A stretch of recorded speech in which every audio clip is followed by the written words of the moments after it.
All right, everyone, thank you again for joining us today for our webinar on understanding the considerations about compensation and employee incentives. So we're joined now with Sarah Chang, the Director of HR at Green Growth CPAs. Sarah, thank you for joining us today. Oh, thanks for having me. Good, good. So tell us a little bit about yourself so we can understand some context of why you're the right person to be talking about this topic here. Of course. So I've been in HR for the last 13 years. I actually started out my career mostly in large organizations, mostly global organizations with 80,000 employees, some mid-tier companies with about 5,000 employees. And then starting about 8 years ago or so, I focused more on consulting with small businesses. So that's really what I've been doing for a little over 8 years now, just focusing on helping small businesses kind of get started on HR. Most of the clients that I work with are companies that don't have HR departments. So they're usually in their businesses. They're usually either a startup who's just kind of figuring things out. Pretty much at that point, the majority of the companies have figured out kind of any HR needs that they need are either pretty basic or they're just kind of getting to know all their compliance pieces on their own. When I come into any organization, they usually have anywhere from 5 employees up through 30 employees is usually when I come in. The goal at that point is for businesses to recognize that they have compliance issues that they have. They know that they have people issues that they're trying to deal with. But more than anything else, I think the biggest piece is they are recognizing that their companies are growing, they're doing really well, and they really want to set themselves up for major growth in the future. And recognizing that the people issue and the people trying to engage employees, trying to provide incentives, trying to provide opportunities for employees and finding the right people, I think they recognize that they need to have somebody come in and help them really launch forward and have the infrastructure in their business to really take those next big steps.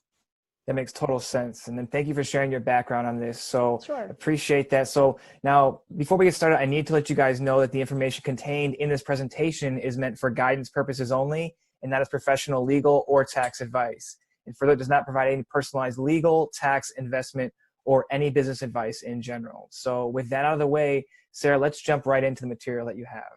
Sure.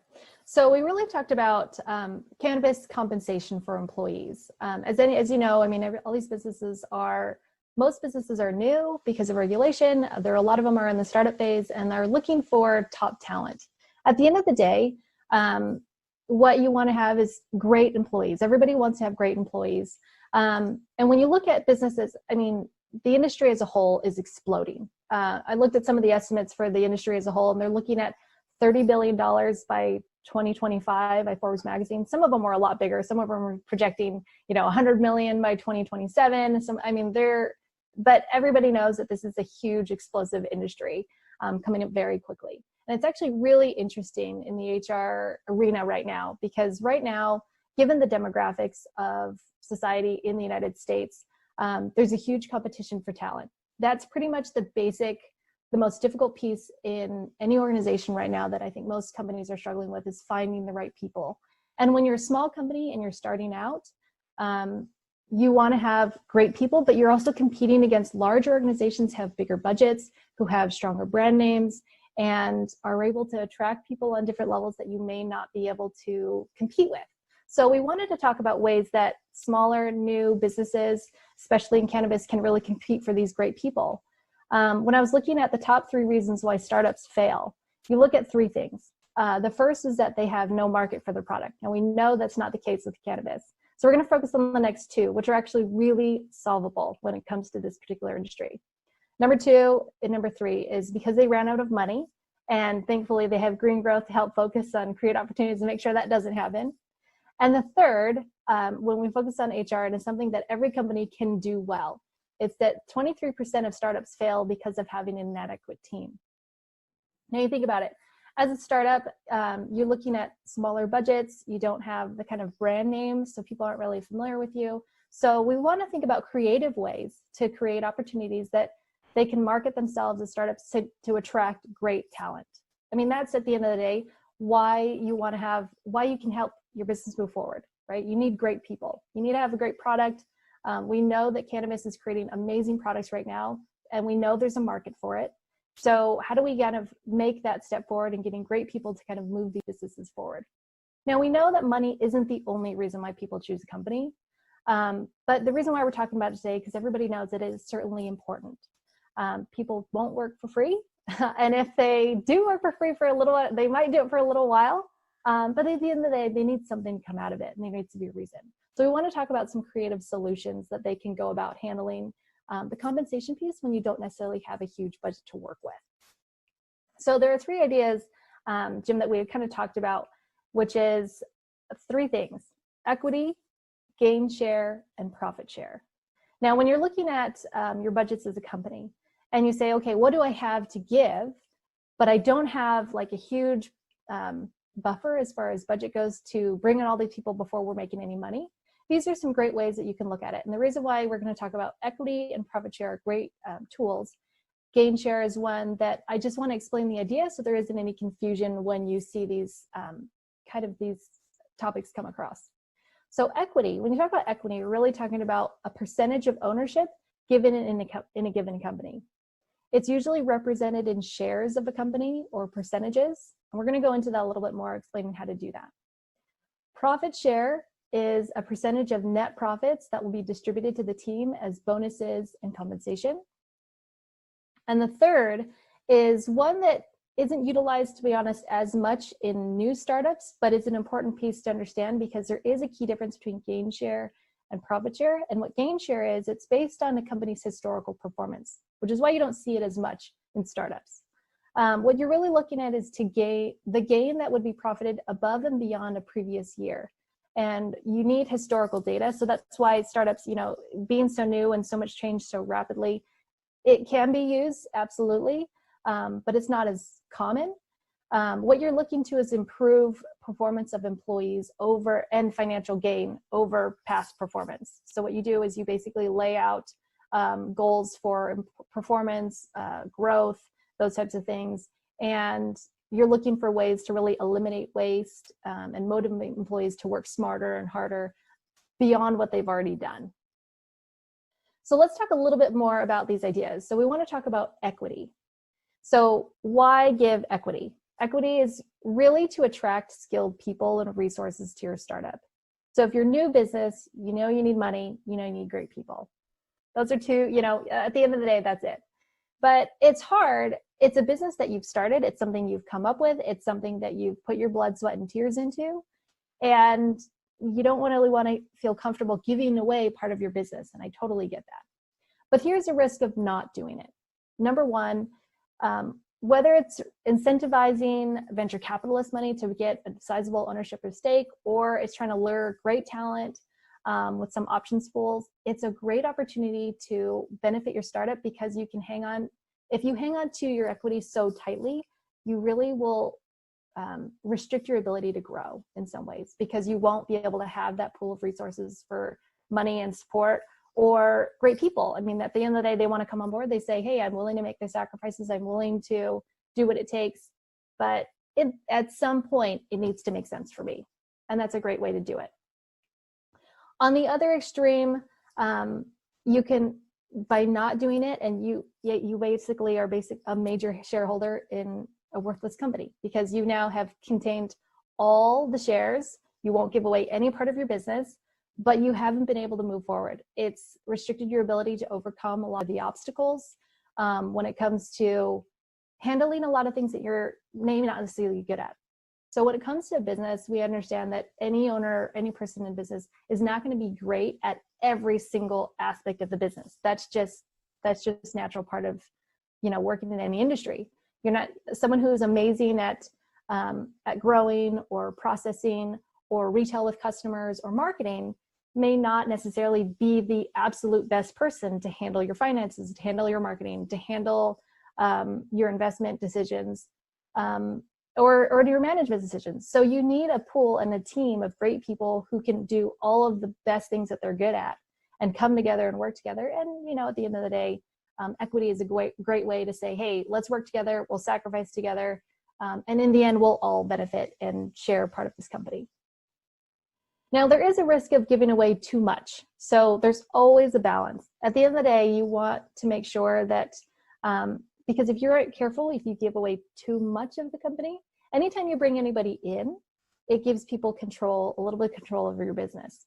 So when you bring in investors, when you bring in partners, when you bring in board members, at the end of the day, if they have equity in this company, then they want to have a say.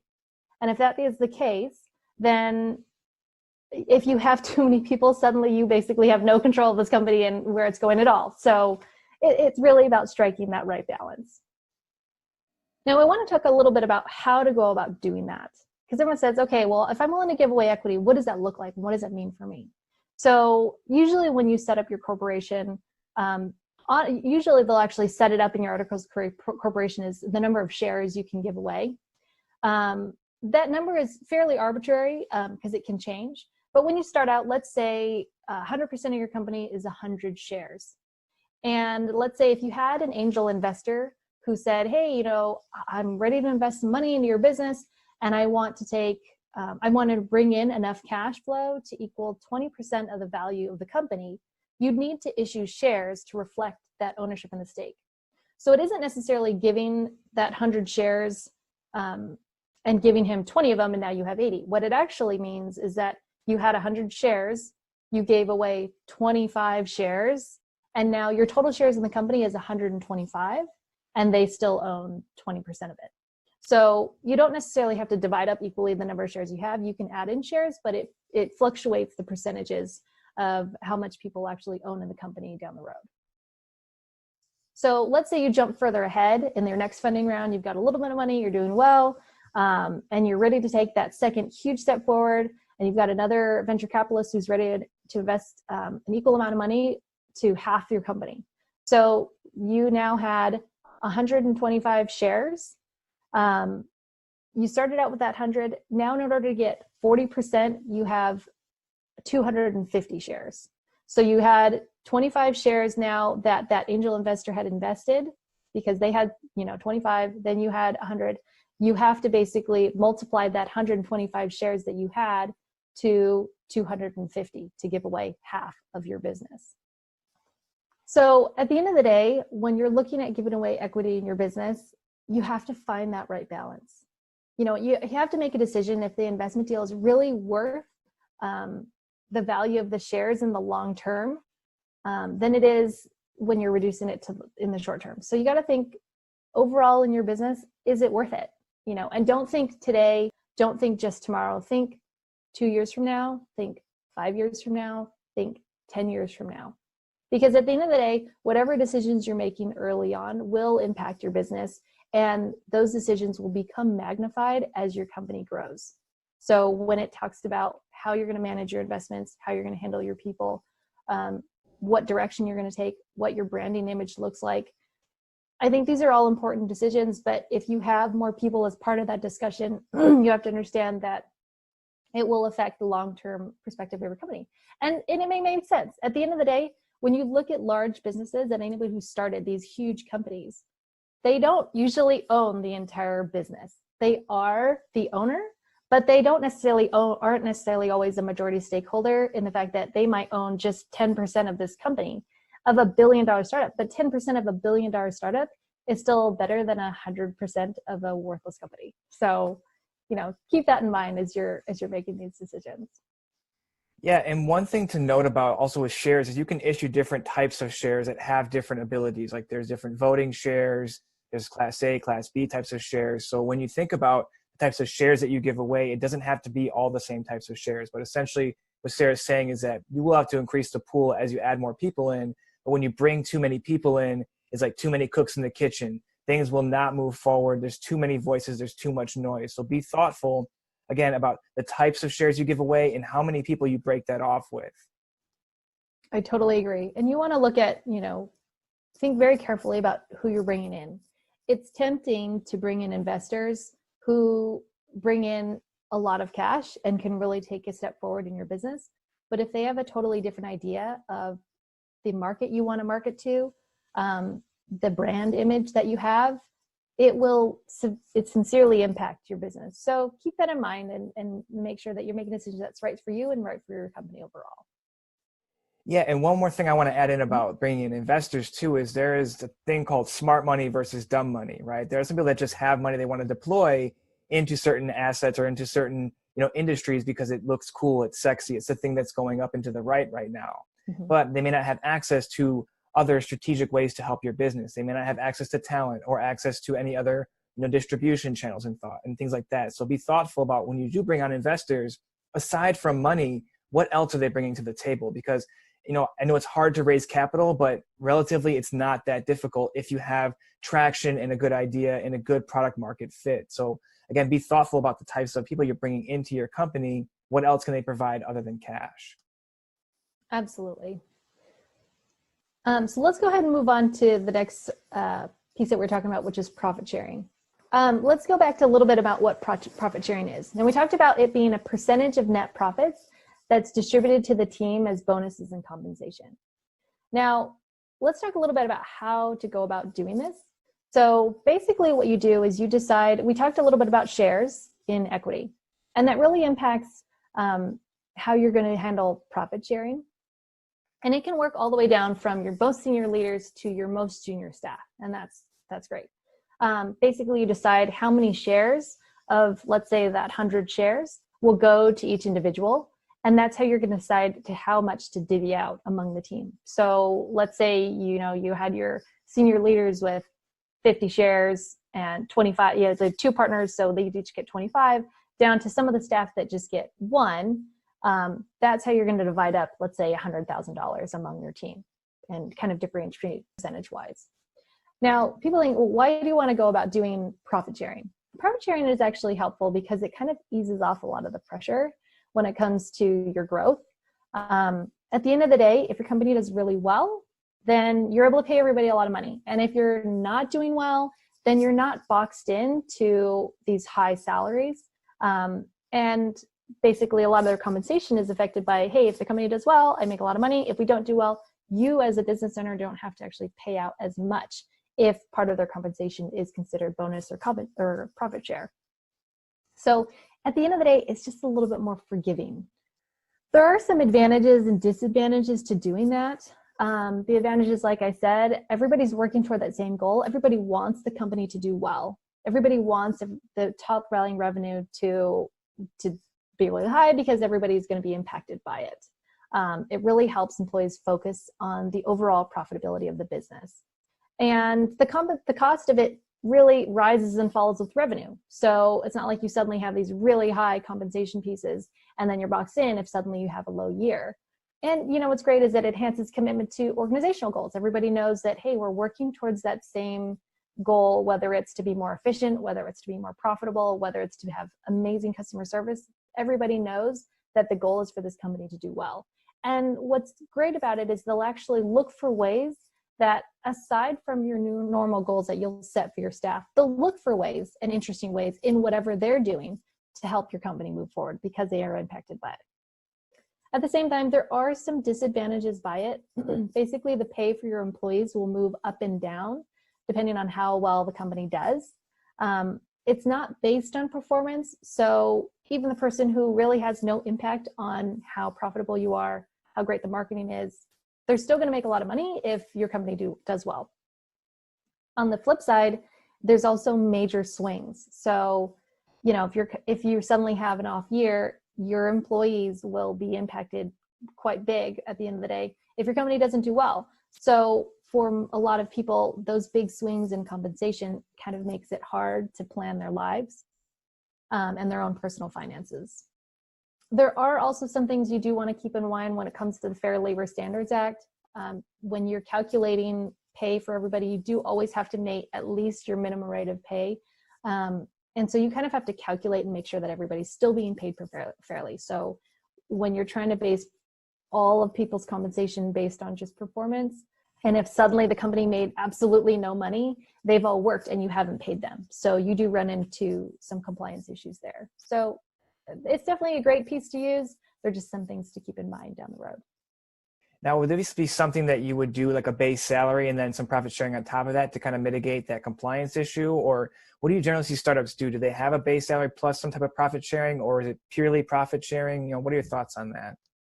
Generally, I would recommend having a base salary. At the end of the day, most staff, most people need some sense of security. the only people that are really going to invest and say in their time and the resources in their lives to the point where they have no base salary are either sales teams will do that. They're used to straight commission structures. And they know that they do have full control over how well that company does. It's built into the nature of their work. But most staff, let's say in-house accounting or HR, let's say your operational team, your administration team, they usually need some sort of base salary. And it makes more sense to have a base salary for those teams. That makes sense. And then another thing is, would you pay something like this out quarterly, monthly, annually, biannually? What are your thoughts around that? At the end of the day, it really is up to you. And that's what's great about profit sharing with your business and what makes sense. Depending if it's seasonal and you want to allow that for that, you can do it on a quarterly or a seasonal basis and say, hey, at the end of, August, we know summers are always good for us, then we can pay it out. Some people wait till it's annual so they get that sense of how well the company is really doing, and it accounts for it kind of distributes any downtime overall. But it really depends on your particular vertical and your business and what makes sense for your business at the end of the day. I've seen it really done across the board. Cool. Thank you for that. That makes good insight. And you brought up seasonality. There are some times when it's very, very good and there's lots to go around. But when you get those very thin times and you run a loss during maybe the fourth quarter for whatever reason, you use those other revenues throughout the year to smooth out the curve. So it makes sense to base it on the type of business that you're in and the industry and the seasonality of your business. Yeah, absolutely. Absolutely. I want to keep in mind there is one more piece when it comes to profit sharing that people struggle with a little bit, which is there are a lot of roles in your businesses, depending on how big it is, that are kind of disconnected with how well the company does. So while it is incentivizing to say, hey, we're all working towards the end goal, we're all trying to make this happen, when the company doesn't do well, it can impact morale, because there are staff that say, I have no control over how well the company does. If they're doing your in-house accounting, how well, your processing or your cultivation or your growth went, or your sales really wasn't involved in how well they did, and they're still being impacted by it. So you do want to be sensitive to that and think about, at the end of the day, what makes sense for your business and your team. Let's go ahead and move on to gain share. And the reason why we talk about gain share is because I hear a lot of people use the terms profit share and gain share together or as similar terms, and they really are two completely different ideas. We talked about profit share as basically how well your company does for the year and sharing those profits kind of evenly distributed. Gain share is actually different, and it talks about more about productivity, efficiency, and performance, whereas profit share don't. Gain share is really different because the focus is really about saving more than growth, which is kind of the opposite idea. So when you talk about gain share, most of the time people think about making their businesses more efficient and maybe how much they saved from the last year. It does talk about growth and profitability, but you're really looking at about how efficiently you did your job. Yeah. And they really have very clear parameters in every person's role to produce that gain. So usually someone will have very laid out, specific, actionable goals and say, if you meet these things, this would help us save, let's say, $10,000 in your particular service line in the business. And that would be, we talk about how you would gain, and you basically have strict parameters of how much gain what their bonus would look like for each gain. So it doesn't just because they say this is $10,000 doesn't mean they get $10,000. You also want to say, if you saved $10,000 because you were way more efficient at the end of the year, you'll have a bonus of $2,000 at the end of the year. So you do need much more clear parameters when you're using gain share as part of your business model. Like I said, it's based on historical performance. So usually what you'll look at is performance for the person, the department, the service line over the previous year. You want to have clear goals, and they're measured by quality, how much spent the department spent, customer service. It's a lot more controllable by employees as opposed to organizational wide measures of profits. Usually these are paid out more monthly and quarterly, because especially employees feel like they're much more in control of their ability to gain share. Again, there's like profit share, there are some pros, there are some cons to it. A lot of the pros are you're increasing employee engagement and improving their overall quality of work. That's the goal of Gainshare. It keeps people motivated, and it really gives them an opportunity to take a sense of pride in their work because they're focused on what they have control over, what they can do, and what they can bring to the table. Workers who are engaged and committed to higher quality work and stay with your business longer. And this goes back to something interesting. It really talks about engagement. So when you look at the market as a whole, you see millennials, especially at this point, we've talked about there's been a lot more job changes with this demographic more than ever before. And it's interesting, especially with cannabis, because cannabis actually caters a lot more to that demographic. So you will see a lot more movement, and retention is kind of an issue with a lot more cannabis companies because people are moving in and out of businesses a lot more often. And engagement is such a key part of keeping people and of retention, because people who are engaged and happy in their work want to stay. And if you feel like you have an opportunity to grow, an opportunity, some clear ways that you are focused on your work and everything that you're doing, whether it's being more efficient, more productive, better quality of service, and you can actually provide that kind of clear, measurable growth, it does keep them more engaged, and you're providing an incentive for them to do that. And by linking overall rewards to overall company performance, then Gainshare plans can really kind of manage your payroll and keep it in line with your capacity to pay it too. So that does help to some degree. Some cons are it's not necessarily clear for individuals how their personal contributions work towards overall outcomes being rewarded. And I think that goes back to really about clarity of metrics more than anything else. And that's why this particular piece, it's really useful, but you really have to be thoughtful and strategic about how you implement it. So I think the reason why some companies struggle with it is because they struggle being able to set out measurable, actionable goals, being able to have check-ins with employees and see how they're actually doing. Maybe metrics aren't necessarily the correct ones when they started out to be, and now people are kind of boxed into these goals that they don't really feel like make sense. It can also be demoralizing for employees when they don't meet these extra goals. And, I think usually these goals are stretch goals. They should be. It kind of pushes people harder. But you don't really know how well people will perform and how well they can really meet these goals until you do it. So that sometimes can be problematic, which is why you have historical data with this particular model. And even then, metrics are kind of hard to necessarily say this is where you should be and this is where a company should be meeting standards. Gainshare plans may reward workers for productivity when there isn't a great or immediate need for items being produced. So sometimes people are working really, really hard and you don't need that product. So let's say you said, hey, you are a brick maker and you needed to make, they're saying you're going to get paid more money if you have higher productivity. Well, now they're suddenly producing so much product that you don't really need, or isn't there quite a market to meet that quite yet? So you're spending money on all these things that you're not quite needing at this point. I think it's great. It focuses on individuals, but sometimes it doesn't focus necessarily on the big picture. When you talk about people's individual metrics, it may or may not, if you're not careful, if they don't tie in well with the overall metrics of the company, then sometimes it doesn't really make sense to have these metrics and people working super hard on these goals that may not help you as a business overall. That makes sense. You have to look at these second and third order consequences of higher productivity. If you grow too much cannabis and there's just not a market for it, it's going to be wasteful and end up net will lose money for the company. Absolutely. And then one thing I wanted to ask about those goals, are those goals particularly binary, whereas like you meet it or you don't, or is it sometimes a percentage? Like if you do, like the goal is $10,000 in savings, maybe they save $7,000. Do they get 70% of that goal, or is it typically binary that yes, you did or did not hit that goal? That really is up to the company, but you have to be clear before you set those expectations of what that looks like. So I've seen it done both ways. Some people will say, hey, any savings you make us, then you can get a percentage of that. Other people will say, well, it doesn't make sense for me to give a bonus if you don't meet this threshold.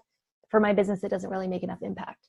So depending on the goal, depending on the actual employee and your business, it's really up to you, but you have to be sure to make very clear what those expectations are from day one when you set those metrics. It is really undermining in your entire performance strategy if you change it halfway through. That never goes well. 100%. Yeah. When you the boat starts going all the different directions, people kind of get like, I don't know what my job is or why I'm doing this and things of that nature. So that makes sense. So you have to have those very clear goals. One thing about gain sharing, is this something for like a 4-year-old company, for a 10-year-old company, a more antiquated, like, or older company, 20 years? What are your thoughts on when should you start implementing this? Like, how much data do you need? Historical data do you need? I would say when your business is starting to stabilize. So it doesn't necessarily mean length of time. It just means if you're in a sincere growth phase and every year looks different, it's probably not the right time to implement gain share. But let's say you've been a company, it's only been 3 years, but you're starting to level off and you're seeing what your company should look like in the next 2 or 3 years going forward, then it makes more sense to do gain share at that point, because year over year, the changes that employees will make a big impact in your business. And it's not necessarily external forces of the market or customers or growth that just comes naturally with changes in your opportunities as a business. At the end of the day, I think all 3 programs are interesting and different, and really all of them can be utilized in any business, as long as they're carefully implemented with a thoughtful approach. But like I said, at the end of the day, when it comes to attracting top talent, these are important pieces that you can utilize. They're tools that you can use, but there's also a lot of other things that you can do in order to attract great employees that are non-monetary. So there are a few things like building a really strong brand. Some people work for companies just because they think this is an amazing company. I've heard of them before. My friends have heard of them before. And that actually goes a long way. I think a lot farther than most people realize. Also consider hiring remotely. What's so interesting about this particular time during this whole pandemic, I think it's really changed people's thought process about working remotely. Can it be done effectively? And what we're seeing is that lots of companies are realizing, you can do this job in a remote setting and it's going just as well. And it really changes people's minds about, I think, the efficiency of employees, about their productivity. I think people are recognizing more that people who are working remotely are just as effective and productive, if not more so. It brings up kind of some interesting challenges too. Then you have people who have a hard time shutting off, but as a company that you're saying, hey, at least they're working and they're doing great things. But it really is a really low cost way to have a perk for a lot of people. And it gives people that work-life balance that they're looking for without detracting from a lot of your productivity as a business. Yeah, I think one of the things when you start to go transition from an in office, everybody in office, to out of office, is you kind of have to stop focusing on the inputs, like the number of hours, and more on the outputs of the business, like how many deals have you closed, how many, things of that nature, because you get these remote sales teams that have to travel everywhere to try to get your products into distributors or dispensaries. That becomes more the kind of the way to measure success is the output. So I know that we're trying to go through some of these things here at Green Growth, being a remote company. I know a lot of cannabis businesses, you run a dispensary, can't always be remote, but there are certain functions that you can export out of a home office, or out of a headquarters to a home office or to something on the road. So just being thoughtful about what you're measuring when you make that transition. Absolutely. Absolutely. Totally agree. And that kind of ties in well to the next piece, which is really just being a great place to work. At the end of the day, whether you're all in an office together, whether in a warehouse that you work together, or whether you are totally remote, you want to just be a great place to work. And as a business leader, it starts with you. So when people want to talk about the company's vision and their values and their mission statements, I think those are all wonderful things. But as a business leader, you are really setting the tone for your entire organization. If you say, hey, I want people to have work-life balance, but you yourself don't believe in it, and you want it to be a work for people, but you don't implement that in your own life. And it doesn't necessarily mean that you don't want people to work hard. You can, but it's setting that tone of what's valuable for your business, what's valuable for your life, what do you care about? In a lot of tangible ways, it comes through in the way that you manage your people that you may not recognize. So be thoughtful about what do you value and what's important to you, and how do you set that example for your team? 100%. I echo that, is that, people will mimic the leader. They want to do what the leader does because they want to move up in the company and say, all right, well, if, Michelle does this and she's the CEO, I should do that if I want to be her right-hand gal or right-hand guy. So, yeah, I very much so echo that. You have to put a good example forward, and then, allow that to push into everybody throughout the company. Because if you're a workaholic, people will take on that because they think that's what you appreciate. Exactly. And what people don't realize is that it trickles all the way down. So how you work with your senior staff, your leadership team, and your partners, that message comes down through their team. They know that what's important to you needs to be reflected among their own teams. And it goes back to how you manage your staff at the end of the day. So even though you say, hey, I want people to be flexible, I want people to be able to work from home, but then you're constantly texting and asking them what's going on when they're supposed to be on vacation and you knew they were, then, what message are you really sending? So just keep that in mind. The next piece is you really want to hold on to your existing talent. At the end of the day, great people in your business want to make your company great. They're excited, especially early on in any organization, especially as you're starting up your teams. Your teams are generally small when you start. So they have that excitement in your business. They have that feeling of working as a team, being part of a family, because you're starting with teams of 4 or 7 or 8 employees, and they have seen that growth go with you. And when that talent carries with you, when that staff has that passion and you grow to 40 employees, 60 employees, they'll remember what that feeling was like when you guys were a small team, and they'll do everything they can to maintain that and create that sense of, hey, we're a team of 60, but we still believe that we're all a family and we work together towards one goal. And, at the end of the day, it does affect your bottom line. When we look at retention across industries and across businesses as a whole, in the United States last year, it was costing businesses $32 billion of just retention issues, of the cost of marketing positions and posting them on ads, the cost of spending time and resources and actually recruiting new employees. It's the cost of training new staff, and the time that it takes that you're not getting productivity out of your staff because they're still learning, they're still training. Keeping on your existing talent really affects your culture, but it does affect your bottom line. Yeah, it makes sense. Yeah, I mean, you see that a fair amount in businesses where it's just oh, just go hire somebody. But that just go hire somebody sentence is like a $7,000 transaction or a $5,000 transaction, where potentially a little bit of intervention earlier in someone's life cycle at your company could have, kept them on the right path to feeling more engaged and feeling more valued at your business. You wouldn't have to spend all that money, just a little bit of time, an hour or two out of the CEO's time. When we say CEO, we think of the bigger people, but in a small organization of 6, 7 people, you're pretty much a flat organization at that point. You can spend the time to, kind of listen to what these people are saying, because sometimes you get a warehouse employee that feels disengaged, or someone who's a bud tender who feels disengaged. They have great ideas, but there's someone in the middle management that doesn't allow that, idea to get up to whatever, to the CEO. So being able to kind of talk with your staff at all levels and relate to your staff and communicate with them, I think is very important for retention, at least from what I've seen in the businesses that I've worked in, but also the businesses that we coach and help through certain things with Green Growth CPAs. Yeah, absolutely. I think when you talk about retention and keeping your existing team, it goes back to that one word, which is engagement. Are people engaged in your company and in their jobs? So it goes back to a few things. Are they excited about their work? Are they given challenging opportunities? Are they given opportunities to grow? Are you providing feedback and how well they're doing? And is all of that tied into their growth and their performance? And at the end of the day, their pay too, and what they take home. All those things are really important aspects of feeling engaged in their business and their jobs. And if they are engaged, they'll stay, which is kind of the last piece we talked about.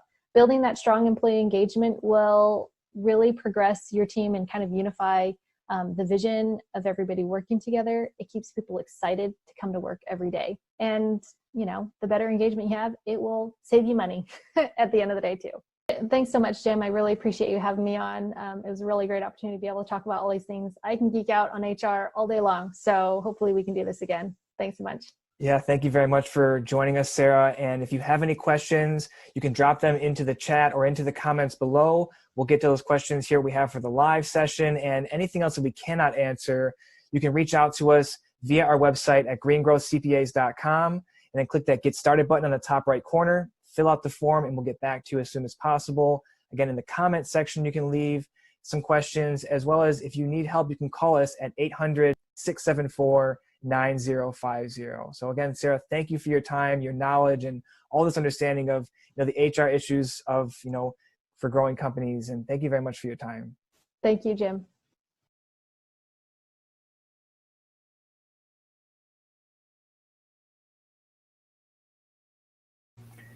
All right, we are back here. So thank you very much for watching the presentation here. If you have any questions, go ahead, drop them into the chat, and then we will go ahead and answer those about the topic that we have here with profit sharing, gain sharing, equity.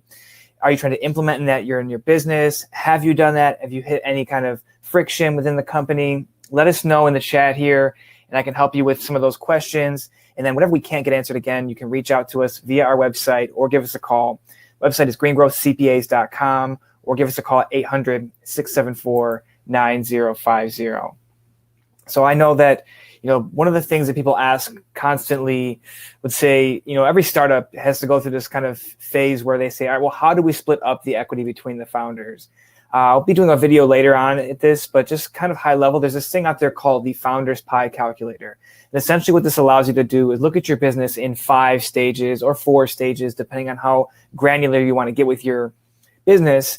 And you look at the contributions of every founder over each stage of that business. So for example, there may be a designer who's very important in the first or second stage of the business, but in the growth stage or maybe the mature stage of the business, it's not very that much importance. So they kind of earn a lot of their equity in the earlier parts of the business, whereas maybe growth capital is important in the second and third, but not very much in the ideation stage. So going through the Founders Pie Calculator is a great exhibit that you can do and have when you start to discuss equity in your business. Because one of the easiest things and the biggest mistakes is saying, hey, there's 3 of us. Let's just divide it 3 ways. Everybody gets 33.3%. Now that sounds fair, but when you really think about it, we know that not everybody's going to carry their weight equally throughout the business and throughout the entire life cycle of the business. So be very thoughtful of getting very detailed and having this, kind of icky discussion from the beginning. So there's no broken feelings and hurt feelings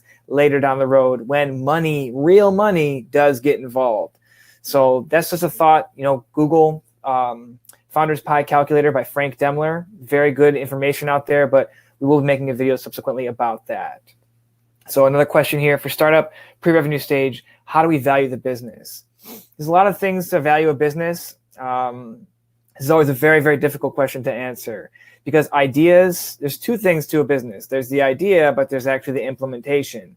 And 99.9999% of the value is in the implementation. There's a lot of great ideas. And it's not very novel to say, all right, let's start up a dispensary in downtown Los Angeles. Not a novel idea. But if it's like, hey, it also pairs well with this yoga studio that we have, and we have the property next door, and we already have, a particular type of traction, then you can start to see more value in that business pre-revenue. Now, I could break this down even further. Some other considerations for pre-revenue value.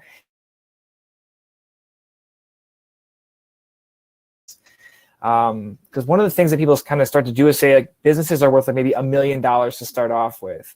But when you start to take, I think you're probably asking this question because of like angel round funding, right? How much of the company do we give away in that angel round based on, like as Sarah brought up, I want to own 20% of the company if I'm going to be an angel investor. Usually do that by shares. And you're going to see, all right, well, all these shares are worth like, $1 million for 100 shares at any rate, whatever that's going to be. So it's $100 a share. You can do it that way. But, when you take on these early investments, it's really hard to put a hard valuation on if it's just an idea. I know this is a kind of a circular way to talk about it, but if it's just an idea, I'm from the kind of camp that says it's worthless till you have traction. But most people take a benchmark.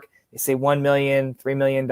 It's just what the appetite of the investor has. If the investor is willing to buy into your company at that valuation of $1 million, then maybe you've got something there. But it's all about also what I brought up earlier is smart money versus dumb money. Some people just want to be in cannabis just because it's cannabis, not because what you have is a good idea, right? When you hear, we get pitched businesses all the time. One of the businesses that we get pitched is like, I want to become, the Versace of vaporizers. I want to have the best one, premium this and that. But they want to have everybody be their clientele. Now, that's not really going to work. It's hard to boil the ocean.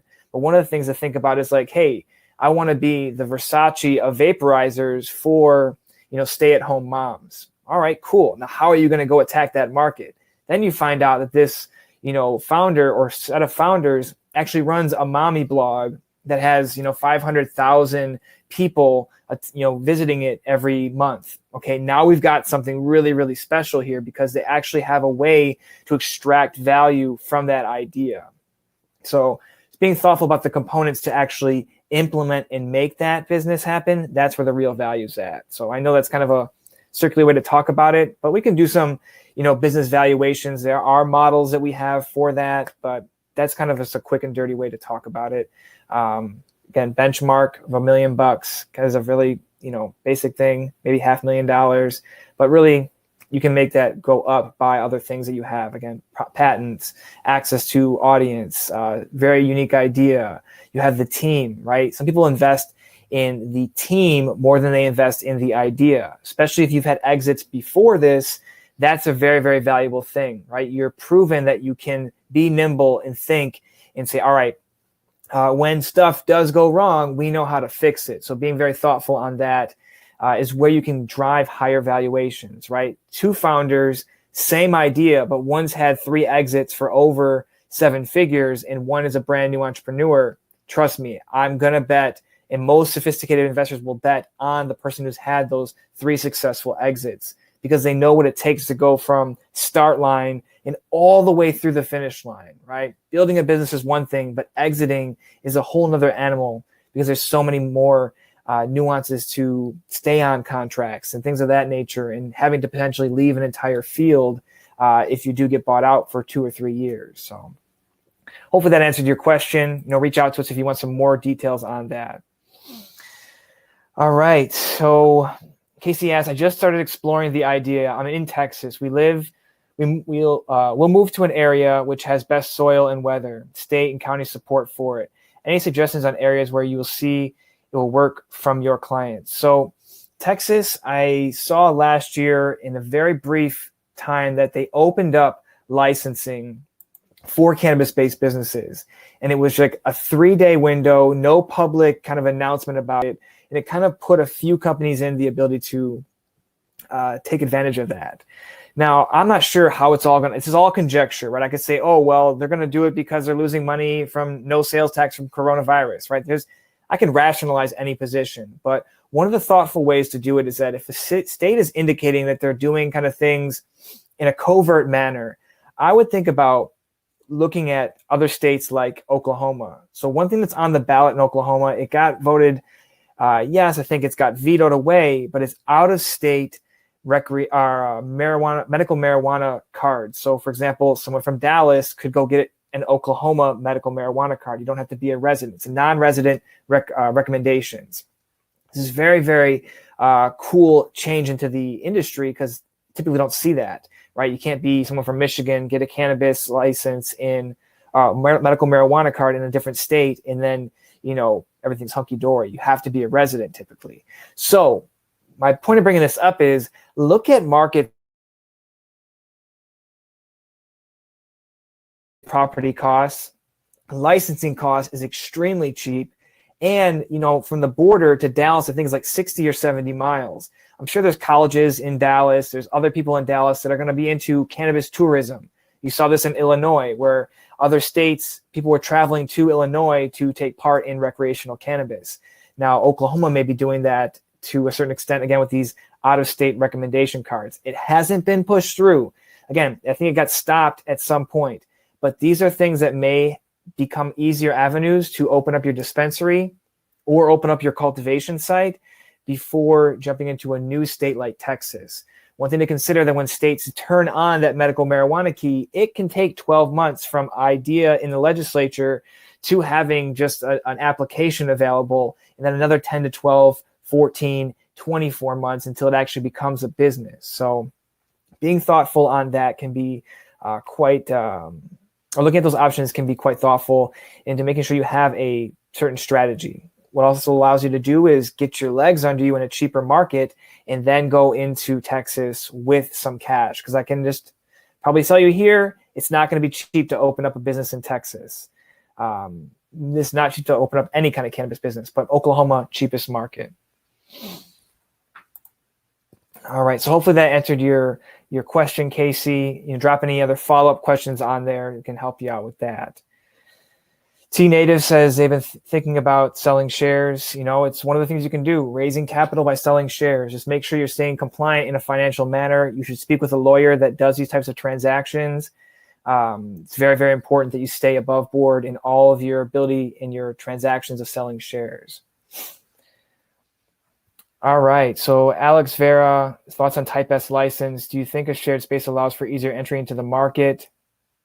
What are some costs associated with Type S? I know California's got a Type S, so let me make sure if that's Type S you're talking about here. But just real quick on Type S so this is a question from YouTube here. The Type S license.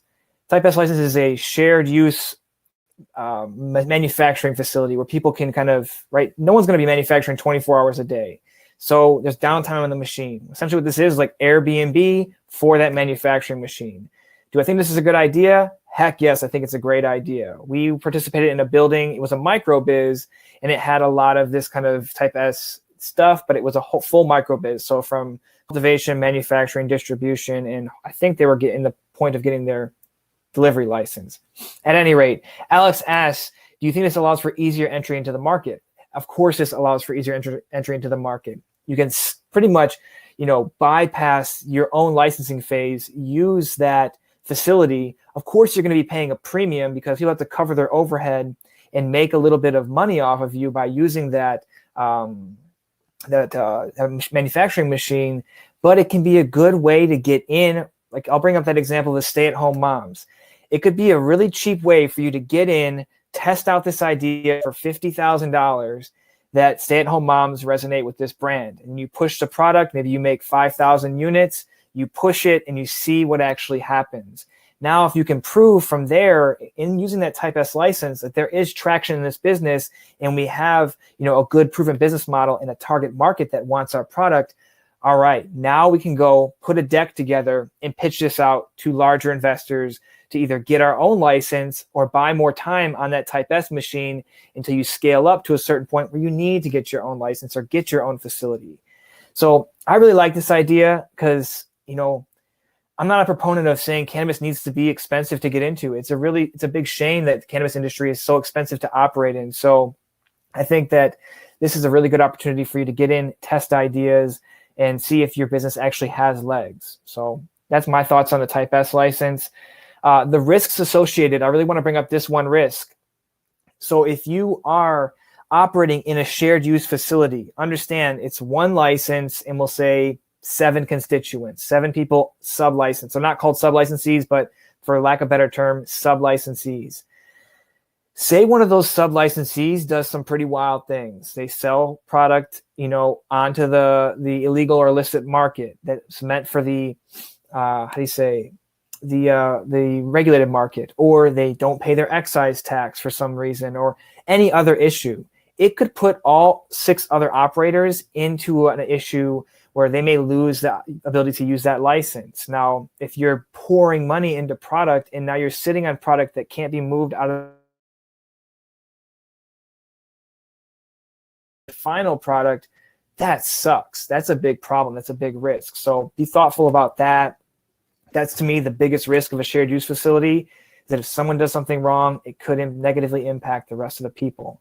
But a good benefit of being there is that there could be synergies between the brands that manufacture. Maybe someone is really great at cosmetics and they're doing topicals, where someone is a great scientist and they're adding these particular things into the vaporizers. There can be synergies when you collide with other entrepreneurs in these shared use facilities. And I think that's a very big underrated benefit of working in a shared use facility. All right, look at some more questions here. Clarify, we mentioned about the founders pie chart. Just Google founders pie calculator. It's a very, I think it's a white paper from maybe 10, 15 years ago, maybe even like 20 years ago. But essentially, you have to read it. I don't want to break it down too much here. I'll break it down in the subsequent video. There's also a class on these types of topics as well, but Founders Pie Calculator. PIE, right? The pie of all the equity equals 100%. How do you split that pie? Essentially, it walks you through that. It's a financial Excel model that will show you more on how to actually use that. So check that out. They can do a lot better explaining it than I can in just a brief moment. There's a fair amount of videos as well on YouTube about that topic that I think are quite helpful as well. But it's something that I use in every business that I start. We suggest this out to people that come to us very early and looking for financial help, is like, make sure you split your cap table the right way, because this can, as Sarah said, it can exacerbate problems later down the road. If you give too much equity away to your initial angel investor, or you break it off to too many people, right? Say you take five $5,000 checks instead of one $25,000 check. Now you've got maybe 4 or 5 people that are, have some pull in the business and the decisions that you're making. And that's where you can run into bigger issues. And sometimes VC firms won't even look at somebody with such a fractured cap table, meaning there's too many people that we have to compete with in the equity here. We're not going to do that. So just to be thoughtful of that. And this can be from the angel round, right, is where you make that first investment, or friends and family, then angel. But then really it gets to really importance for your equity and cap table, Series A, Series B, and if you're getting to Series C, or your exit to go public or to sell an M&A, it really gets kind of wonky when you have too many people on that cap table. So hopefully there are some other questions here. Alex, thank you. I appreciate you asking the question. It's a good question to ask and very thoughtful. Think about getting into these facilities. One of the things with cannabis, again, it's expensive, and there's no way to get around that. It's like starting a liquor store or starting an airline. It's a regulated industry, and that can cause a lot of issues for people that have great ideas but just don't have $1 million to make those happen. So I hope that you can find a way to make these ideas happen, or at least test them out by using these shared use facilities. I think it's a great idea. You'll see more of these pop up here and there. I've also seen in Pasadena that there is a co-working facility specifically for cannabis businesses. So I'm not sure if it has, I believe it's not going to have a type S license, but what it does is it allows you to collide with other people and share ideas. We used to work at Spaces. I've been at WeWorks for many years, and that allows you to interact with people you wouldn't normally in your day-to-day talk to, or even have the ability and the pleasure of interacting with, and connect with them and share some ideas while you're getting coffee or you're eating lunch together. So I think it's a very good idea for these shared use facilities. All right, any last questions, drop them into the chat on YouTube or on Webinar Jam, and I'll get to those. But if not, it's been my pleasure working with you guys today with that initial presentation about the equity, the gain share, and the profit share, and how to incentivize people within your business to hunker down and build something great with you. So Sarah brought up a lot of great points, and if you have questions on those specific points or any nuances to your business, please reach out to us via our website at greengrowthcpas.com, or give us a call at 800-674-9050. Oh, one last question here from Alex. Would white labeling product and using Type S permit mesh well? I think license, or are you a sub-licensee, not the right term, but a sub-licensee that also takes in orders to white label someone else's product? I'll let you answer that in the chat, but I will go over one of those things here. So I'll go over both of them actually. So as a owner of a Type S license, should you do white labeling? Heck yeah, you should. There's always going to be downtime. No matter how many operators you have as sub-licensees, you're still going to have the ability to white label products. So you, as a white labeler who owns a Type S license, yes, you should do that. Now, as one of the sub-licensees, should you white label? Only if it makes financial sense for you. You have to look at, the overhead costs to actually getting that done. You may find it that's really, really good and it's very profitable, but you need to make a financial model out of it. What's the profit margin you're making on this? Because that's very, very important. We're doing this for money, or at least you're breaking even on it. So be thoughtful, model out the products, look at your input costs and what you can potentially generate from that. That's how you do, make business choices in that manner. Also, like quality of life, like you don't want to be working around like 10 hours a day. Maybe you do, who knows? Or if you can even work 10 hours a day in that facility, depending on the terms of your agreement. But to me, the question would be, does it make financial sense? Are you making money on it, or at least breaking even? Or if you're not breaking even or are breaking even, are you learning something about it, right? Maybe you're able to test 4 or 5 other people's products. Essentially what you're doing is taking like investment into your business, when you're trying someone else's product, because now you're like, all right, well, I've got 4 or 5 clients, white labeling clients. Maybe I should get my own Type S license. Then you can recapture all of the margin that you are giving away to the original Type S license holder. So hopefully that made sense. Just a hot take on it right there. All right. Ano asks, what are some of the important things I will avoid if I invest with my own money? Taking OPM, other people's money, it does not come with no strings attached. When you take other people's money, you pretty much have to listen to their ideas as well. It's really tough to, especially if you don't or are not aligned in the vision of the company. When you take other people's money, it can be a really big headache because investors want a return.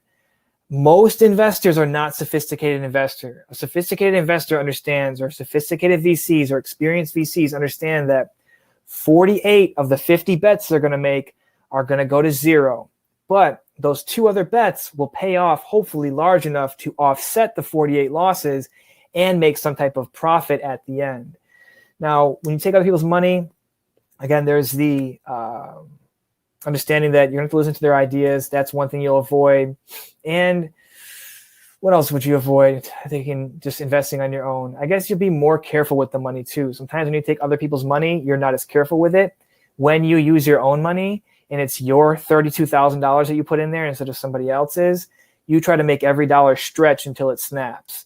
That may not be the case for everybody. Some people are very diligent on using other people's money, but I would say in most cases, you're more diligent when you use your own money. That can also make you kind of freeze up too and say, well, I don't want to waste anything. So this is where having multiple founders, someone who's kind of like the product person, someone who's the finance person, and someone who's like the sales person or the external facing is very, very important. To have a few different opinions, people that are aligned in their incentives to make that happen. So those are a quick hot take on things you will avoid if you use your own money. But also, let's look at it this way. If someone's willing to invest in your company and they have what we call smart money, they can maybe introduce you to other retailers or other manufacturers and things of that nature. So there are things aside from cash that you can benefit by taking on investors. You don't want to hold on to 100% of a worthless company. I'd rather own 10% of $1 billion startup, just as Sarah said at the beginning. So that's some considerations for that. All right, Jack asks here, is it realistic to have a $40 million revenue in year 2 of opening up a 6,000 square foot dispensary? All right, $40 million in revenue. Let's see, 40 million divided by 12. Okay, that is $3 million a month. Let's divide that by 4. That means you have to do $800,000 in revenue a week, which means over $100,000 per day. Now let's do 100,000 divided by, say, 65 transactions. $65 an average transaction. That means you have to serve 1,500 people, 1,538 people. I would say having a $40 million annual revenue is just going to be, you're going to have such a huge facility. 6,000 feet may work, but let's just divide this again. Say, all right, that's 1,538 people a day. People per hour. Now, if you have 12 terminals, that means 10 people per terminal per hour. That's a lot. That's 6 minutes. And most people are asking questions. It could be pretty tough. I don't think that $40 million per one space is going to be able to get you to that point. You're not going to be able to get there. It's just way too much volume to push through.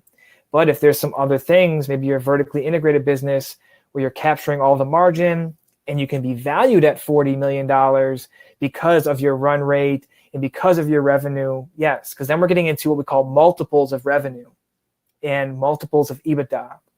So not a very complex topic, but it's such that when you put a lot of money, or when you make a certain amount of money, when you sell that company, people are buying it based on future performance, right? And they say, we'll give you 2 or 3 times the top line revenue. Okay, if you're making $15 million and they give you 2 times top line revenue, all right, now you're going to sell the company for $30 million. In cannabis, we're past the phase right now where you're going to see 8x revenue or 10 or 15x revenue. It's just, that was like, early, let's say like 2012, 13, 14, 15, 16. Now things have kind of quieted down. It's really about the business. People are buying licenses at very expensive costs. So be thoughtful on when you go for evaluation. You don't put something so big that people just laugh you out of the room. You have to have a reasonable methodology of how you got to that actual valuation. But just to tie it up here, $40 million in revenue in your second year as a 6,000 square foot dispensary, it's going to be incredibly tough. I'm not saying impossible. Nothing's impossible, but you're going to have excellent operations, a lot of terminals, a lot of people to man all that business, and you're going to need a lot of product too. So be thoughtful that you're in the right market that can produce that much product for you. So hopefully that helps you out there, Jack. All right, any last questions here? I've been going for like an hour and 10 minutes. This is good. Hopefully you guys find this valuable. I enjoy talking about these things, these quick hot takes on things. So if you have any more questions, drop them in and I will get to those whenever you're ready. Nice. All right. All right, y'all. Well, I'm going to sign off here. Seems like most things have gotten answered. So again, thank you for your time. It's been my pleasure to work with you guys today, to chat with you about these topics. I really enjoy being with the community here and helping out. So again, if you have any questions that I didn't get to today, reach out to us via our website at greengrowthcpas.com or give us a call at 800-674-9050. Have a great day, y'all, and we'll talk to you soon.